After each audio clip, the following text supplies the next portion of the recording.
शुभ संध्या मित्रों, छात्राध्यापकों तथा छात्राध्यापिकाओं और बीएड या शिक्षा बनने के प्रोसेस में जो लोग जिस तरह के पाठ्यक्रम BPEd, DPEd, DElEd, BEd, MEd यानी जिस पाठ्यक्रम के आधार पे वो शिक्षक बनने के प्रोसेस में हैं, उनके लिए ये जो आज हम टॉपिक लेकर आए हैं बड़ा ही रुचिकर है, बड़ा ही महत्वपूर्ण है। क्योंकि ये जो टॉपिक है, अगर किसी भी लेवल का शिक्षक है, प्राइमरी का शिक्षक हो या हायर एजुकेशन का शिक्षक हो, अगर उसको लेसन प्लानिंग नहीं आती है तो उसके शिक्षक कहने में थोड़ा सा क्वेश्चन मार्क है। इससे पहले क्या होता था, थोड़ा सा हम विषय से हट के बात कर रहे हैं कि पीजी के बाद नेट पीएचडी करके हम हायर एजुकेशन में चले जाते थे, लेकिन ऐसा लगता है कि ये धीरे धीरे प्रोसेस ख़त्म होने वाला है और शिक्षक बनने के लिए सबको बीएड करना होगा। इस पे बात किसी दूसरी वीडियो में हम करेंगे। तो एक शिक्षक को लेसन प्लानिंग करने आनी चाहिए। हम जो टीचिंग में लेसन प्लानिंग लेकर आए हैं, ये सामाजिक विज्ञान का इतिहास का लेसन प्लान है, इतिहास का पाठ्य योजना है। अब इतिहास सामाजिक विषय के अंतर्गत आता है। सामाजिक विषय के अंतर्गत 4 सब्जेक्ट आते हैं: नागरिक शास्त्र, इतिहास, भूगोल और अर्थशास्त्र। अब चारों में से हम जो लेकर आए हैं, इतिहास पे बना हुआ ये लेसन प्लान है, शिक्षण है। अब ये जो शिक्षण है आरसीएम पद्धति से बना हुआ है। देखिए, लेसन प्लानिंग 2 तरह से पूरे भारत में लगभग अधिकतर विश्वविद्यालयों में, कुछ सेंट्रल यूनिवर्सिटियों को छोड़ दिया जाए, केंद्रीय विश्वविद्यालयों को छोड़ दिया जाए, तो अधिकतम विश्वविद्यालयों में 2 ही पे काम चल रहा है। एक हर्बर्टियन पे चल रहा है, यानी हर्बर्ट महोदय द्वारा जो दिए गए स्टेप हैं उस स्टेप को फॉलो करके और हम लेसन प्लान बनाते हैं। दूसरा है आरसीएम पद्धति से। ये जो आरसीएम है, इसका फुल फॉर्म हम छोड़ते हैं, कमेंट में आप लिखेंगे कि आरसीएम का फुल फॉर्म क्या होता है, ठीक है। अगर नहीं तो हम अगले वीडियो में, नेक्स्ट वीडियो में हम बताएंगे आपको कि आरसीएम का फुल फॉर्म क्या होता है।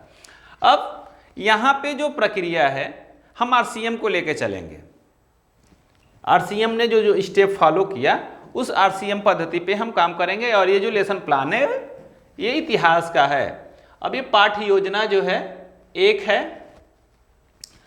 यहाँ पे पाठ्य योजना 1 2 3 जो है हम लिख देंगे बीच में। और यहाँ पे देखिए इसका प्रोसेस क्या है। जैसे पहले हम कक्षा लिखेंगे, क्या लिखेंगे, कक्षा लिखेंगे, फिर विषय लिखेंगे, फिर प्रकरण लिखेंगे। अब थोड़ा सा यहाँ पे कहीं कहीं पे कंफ्यूजन है, लेकिन देखिए अगर इसका सही रूप हम देखें तो ये जो इतिहास लिखा हुआ है यहाँ पे होना चाहिए सामाजिक विज्ञान। क्या होना चाहिए, सामाजिक विज्ञान। और यहाँ पे प्रकरण से ऊपर ही क्या होना चाहिए, उपविषय। क्या होना चाहिए, उपविषय। और उपविषय में क्या होना चाहिए, इतिहास होना चाहिए। थोड़ा सा ये परिवर्तन आप करेंगे जिस समय आप पाठ्य योजना बनाएंगे।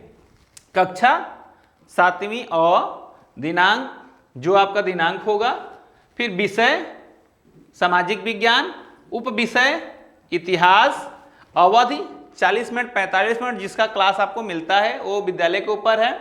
चक्र सप्तम अष्टम जो आपको चक्र मिला हुआ है, जो आपकी घंटी मिली, पीरियड जो मिला हुआ है उसको लिखेंगे। अब प्रकरण है। प्रकरण तो हम अपने जो नोटबुक होगा हमारा, लेसन प्लान की जो नोटबुक होगा उसमें लिखे रहेंगे पहले से ही। बट हम बोर्ड पे नहीं लिखेंगे। वो ब्लैक बोर्ड हो सकता है, ग्रीन बोर्ड हो सकता है, व्हाइट बोर्ड हो सकता है, ठीक है। उस पे हम ये नहीं लिखेंगे। और प्रस्तावना के प्रश्न के उत्तर के उपरांत ये हमारा प्रकरण सामने आएगा। कंफर्म, प्रस्तावना के प्रश्न के उत्तर के उपरांत हमारा प्रकरण क्या होगा, सामने आएगा। एक थोड़ी सी एक बात करते हैं, जैसा ऐसी धारणा है या मिथक कह लीजिए कि प्रस्तावना का प्रश्न जो 3 4 5 बनता है, अंतिम प्रश्न जो होना चाहिए वो कैसा होना चाहिए, समस्यात्मक होना चाहिए। लेकिन ऐसा नहीं है, ये बहुत बड़ा रूल नहीं है। हम प्रयास करेंगे कि बच्चा समस्यात्मक हो जाए। समस्यात्मक क्यों बनाने का प्रयास करते हैं, जो चीज़ें हमारे सामने नहीं है, जिस चीज़ को हम नहीं जानते हैं, जो चीज़ें हमारे सामने नहीं हैं, अगर उस चीज़ को कोई ये बताए अच्छा आप ये नहीं जानते, हम आपको बताते हैं, तो हमारी क्या होती है, रुचि थोड़ी सी बढ़ जाती है। हम थोड़ा सा उसको सुनने के लिए एकाग्र हो जाते हैं। यानी अपनी इंद्रियों पे संयम करके उसको प्रयास करते हैं जानने का। इसीलिए प्रयास करते हैं कि जो प्रस्तावना का अंतिम प्रश्न हो वो समस्यात्मक प्रश्न हो। आइए देखते हैं, इस बच्चे द्वारा एक लेसन प्लान बनाया गया है। सबसे पहले उद्देश्य, अब यहाँ पे एक और द्वंद्व है, उसको हम कंफर्म कर देते हैं। देखिए, अब यहाँ पे अगर ये हार्वर्टियन पद्धति पे बना हुआ पाठ्य योजना होती तो यहाँ पे क्या होता, सामान्य उद्देश्य, एक होता सामान्य उद्देश्य और दूसरा होता विशिष्ट उद्देश्य। लेकिन ये हार्वर्टियन पे नहीं है, इसलिए क्या होगा, सामान्य उद्देश्य नहीं होगा, केवल उद्देश्य होगा। यहाँ पे विशिष्ट उद्देश्य आप लिख सकते हैं, यहाँ पे विशिष्ट उद्देश्य आप लिख सकते हैं अधिकतम, नहीं तो उद्देश्य भी चलेगा। अब ये जो लेसन प्लान जिसने बनाया वो कह रहा है कि इस प्रकरण को पढ़ने के पश्चात या पढ़ने के उपरांत, यहाँ उपरांत भी लिख सकते हैं, पश्चात भी लिख सकते हैं, दोनों चलेगा। विद्यार्थी माने हम जो प्रस्तावना बनाए हैं उसका पहले उद्देश्य निर्धारण कर लिए हैं कि जब इसको हम क्लास में पढ़ा देंगे तो इसके बाद विद्यार्थी क्या क्या जान लेगा। देखिए, अब क्या क्या, पहला इसका है उद्देश्य जो है, 3 उद्देश्य बनाया है। पहला है जहांगीर के बारे में जान सकेगा, क्योंकि इसका प्रकरण क्या है, जहांगीर है। दूसरा है जहांगीर के राज्यारोहण की तिथि का उल्लेख कर सकेंगे। ठीक है, कंफर्म, आशा करते हैं 100% सत्य होगा ऐसा नहीं है। तीसरा, जहांगीर के शासन व चरित्र के बारे में सामान्य निष्कर्ष निकाल सकेंगे। ठीक है, अगला देखते हैं हम। अब उद्देश्य इसका है, क्या क्या उद्देश्य, 3 उद्देश्य लेके चल रहा है। जहांगीर के बारे में जान सकेंगे, जहांगीर का कब राज्याभिषेक हुआ था उसकी तिथि का उल्लेख कर सकेंगे, और जहांगीर के शासन के चरित्र के बारे में एक निष्कर्ष निकाल सकेंगे। अब आइए देखिए, प्रस्तावना का ये प्रश्न है, ये बड़ा ही इंपॉर्टेंट होता है, किसी भी शिक्षण में अहम रोल अदा करता है। जैसे पहले क्रम संख्या रहेगा, फिर छात्राध्यापक या छात्राध्यापिका, कार्य या कथन रह सकता है, छात्र क्रिया या कथन रहेगा। पहला देखिए, भारत में कौन कौन से वंश के शासकों ने शासन किया, ये छात्राध्यापक या छात्राध्यापिका प्रश्न करता है। किससे, उसके सामने जो स्टूडेंट बैठे हैं, जो छात्र बैठे हैं उनसे। छात्रों का जो जवाब आता है वो आता है मुगल वंश, खिलजी वंश, तुगलक वंश और मुगल वंश। ठीक है, गुलाम वंश, खिलजी वंश, तुगलक वंश और मुगल वंश।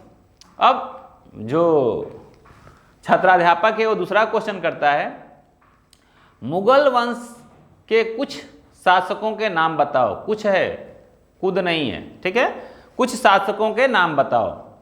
अब बच्चा बताता है, यानी बच्चे बताते हैं, किसी को खड़ा करा देता है। ऐसे आप क्लास में आप कहेंगे कि जिसको आ रहा हो वो हाथ खड़ा करेगा, उसमें से जो हाथ खड़ा करता है उससे पूछ लेते हैं कि बेटा मुगल वंश के कुछ शासकों के नाम बताओ।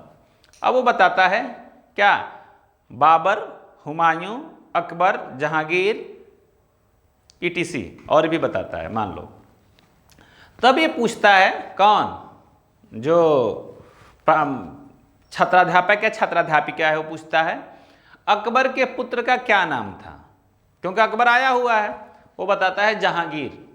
तब ये कहता है बच्चों आज हम लोग जहांगीर के बारे में अध्ययन करेंगे। देखिए, अब यहाँ समस्यात्मक प्रश्न नहीं हुआ, लेकिन समस्यात्मक प्रश्न को ढूंढने के लिए हम 4-5 क्वेश्चन नहीं करेंगे, मैक्सिमम 3 या 4। अब यहाँ थोड़ा सा आपको समझाने वाली चीज़ है जहाँ मैं समझाता हूँ। देखिए, पहला इसका क्वेश्चन है कि भारत में कौन कौन से वंश के शासकों ने शासन किया, है ना। अब बच्चे क्या बता रहे हैं, गुलाम वंश, खिलजी वंश, तुगलक वंश और मुगल वंश। अब इसका जो दूसरा क्वेश्चन है प्रस्तावना का, देखिए यहां मुगल वंश से स्टार्ट कर रहा है, फिर मुगल से ही स्टार्ट कर रहा है। अब पूछ रहा है मुगल वंश के कुछ शासकों के नाम बताओ। बच्चे बताते हैं बाबर, हुमायूं, अकबर, जहांगीर। अब देखिए फिर इसका जो नेक्स्ट क्वेश्चन है कहां से उठ रहा है, अकबर से उठ रहा है। बच्चे द्वारा बताए हुए आंसर में से ही उसके क्वेश्चन बनेंगे, छात्रों द्वारा बताए हुए प्रश्न में से ही अगले प्रस्तावना का प्रश्न बनेगा, अगला प्रस्तावना का प्रश्न बनेगा। कंफर्म? चलिए ठीक है, अच्छा है। अगला, अब उद्देश्य का कथन करेगा।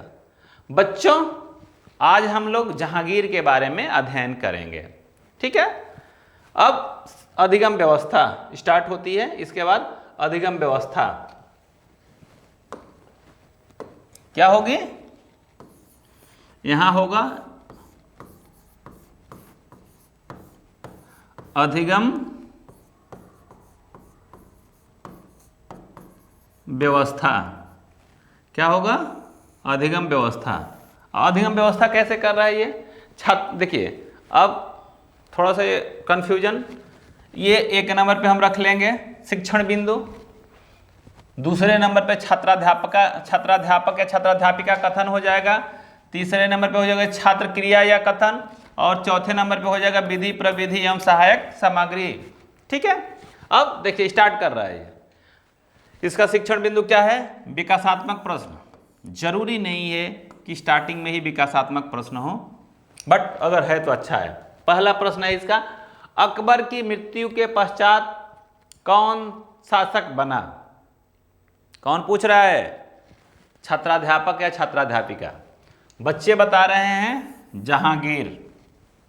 अब देखिए, दूसरा प्रश्न, अब बताना स्टार्ट करता है, नहीं अपना लेसन पढ़ाना स्टार्ट करता है, मैं टॉपिक पढ़ाना स्टार्ट कर देता है। जहांगीर अकबर का पुत्र था, उसके बचपन का नाम सलीम था।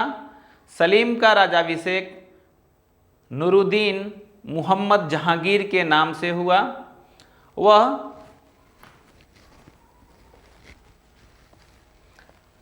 1605 ईस्वी में मुगल वंश का शासक बना। अकबर के शासनकाल में विद्वानों का सम्मान किया जाता था।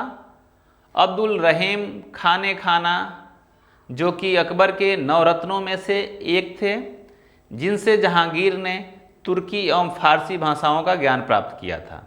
उसका एक पैराग्राफ खत्म होता है। किसका? छात्राध्यापक या छात्राध्यापिका का। अब यहाँ देखिए, छात्र क्रिया में क्या हो रहा है? छात्र क्रिया देखिए, छात्र क्या करेंगे? इस बात को सुनेंगे तथा कुछ बातों को लिखेंगे। अब ये टॉपिक क्या था इसका? जहांगीर का राजाभिषेक। इसका क्या था? ये शिक्षण बिंदु था। किस विधि से पढ़ा रहा था? कहानी विधि से। किस विधि से पढ़ा रहा था? कहानी विधि से, क्योंकि उसने एक कहानी के रूप में इसको कह दिया। आइए अगला देखिए। अगला जब स्टार्ट करेंगे तब एक ज्ञानात्मक प्रश्न पूछेंगे तथा एक विकासात्मक प्रश्न। ये ज्ञानात्मक प्रश्न दो भी हो सकता है। अब देखिए, यह मूल्यांकन प्रश्न इसको कह सकते हैं। जहांगीर के बचपन का क्या नाम था? बच्चे बताते हैं सलीम।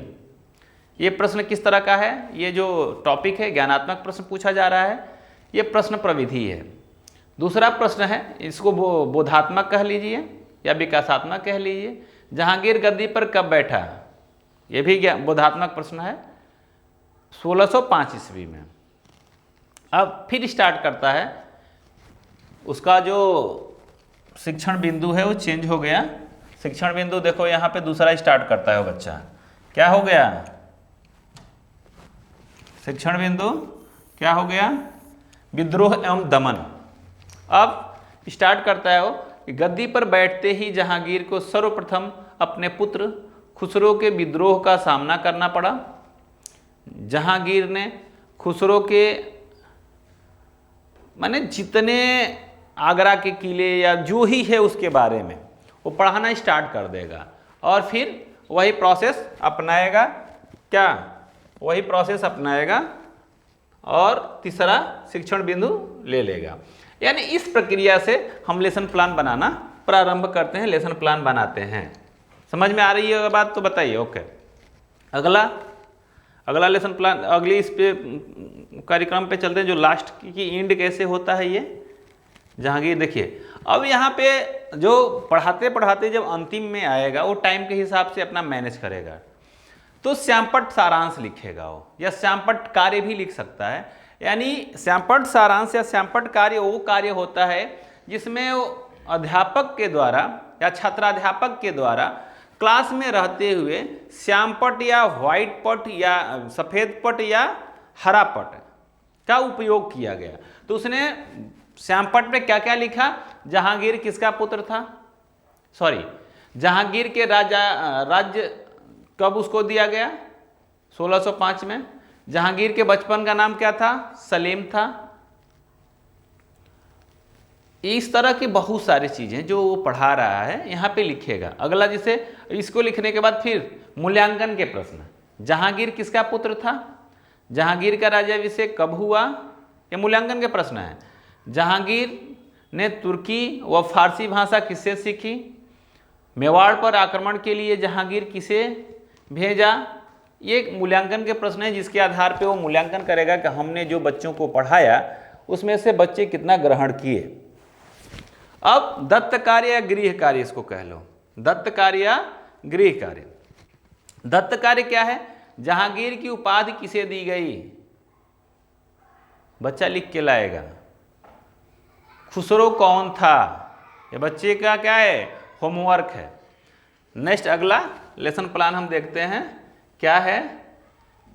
अभी देखिए यहाँ पे एक बच्चा है जो इतिहास का शाहजहां प्रकरण लिया है और समय वही 45 मिनट है, उद्देश्य वैसे ही बनाया है जैसे हम लोग पहले में देखे थे। अब इसमें बहुत कुछ देखने की ज़रूरत नहीं है, केवल हम स्क्रॉल कर दे रहे हैं। आपको ज़रूरत होगी तो आप इसको स्क्रीनशॉट लेकर के और इसको लिख सकते हैं, बना सकते हैं। इसका प्रोसेस अच्छा है इसलिए इसका लेसन प्लान लिए। जो कुछ कमियां थी उस कमियों को मैं बता दिया बीच बीच में कि ये कमियां हैं, इसमें सुधार किया जाए तो ये लेसन प्लान और अच्छा बन सकता है। ऐसे ये लेसन प्लान अच्छा है, यहाँ से टॉपिक लिया जा सकता है, इससे सीख ली जा सकती है कि लेसन प्लान कैसे बनता है। ये भी लेसन प्लान है। देखिए यहाँ अकबर के बारे में बच्चे ने लिया है, छात्राध्यापिका है ये। अगला शिक्षण व्यवस्था, सारी चीज़ें वैसे ही हैं जैसे हैं। किसी तरह के बीच में कोई समस्या आती है तो आप हमको याद कर सकते हैं, मेरा नंबर नीचे डिस्क्रिप्शन में रहेगा। और कहीं समस्या आती है तो हमसे पूछेंगे तो हम आपकी हर तरह से मदद करने का प्रयास करेंगे। ठीक है, ये देखिए एक और लेसन प्लान है, औरंगजेब पे बना हुआ है। क्योंकि ये इतिहास का पाठ्य योजना है, लेसन प्लान है, इसलिए इतिहास के ही पात्र या इतिहास की ही घटनाएं इसमें रहेंगी, या इतिहास के पात्र या इतिहास की घटनाओं को लेके ही ये लेसन प्लान बनाया जाएगा। कोई दिक्कत किसी को हो तो वीडियो को स्टॉप कर सकता है, उसको विधिवत देख सकता है। देखिए ये किस पे बना है, मुगल साम्राज्य का पतन पे बना है, ये भी अच्छा है।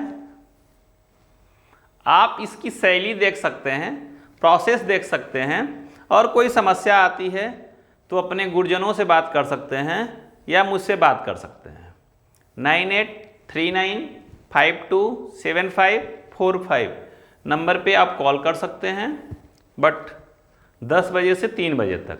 आप रात में फ़ोन नहीं करेंगे, शाम को फ़ोन नहीं करेंगे, बहुत जल्दी से फ़ोन नहीं करेंगे। ये देखिए एक और लेसन प्लान है, मुगल कालीन सामाजिक एवं सांस्कृतिक दशा पे बना हुआ है कि क्या था। बहुत इसमें 20 लेसन प्लान हैं। कितने हैं? 20 लेसन प्लान हैं। अगर मैं ऐसे भी कॉल करूँगा तो बहुत ज़्यादा टाइम हो जाएगा, इसलिए इसको यहीं ख़त्म करते हैं।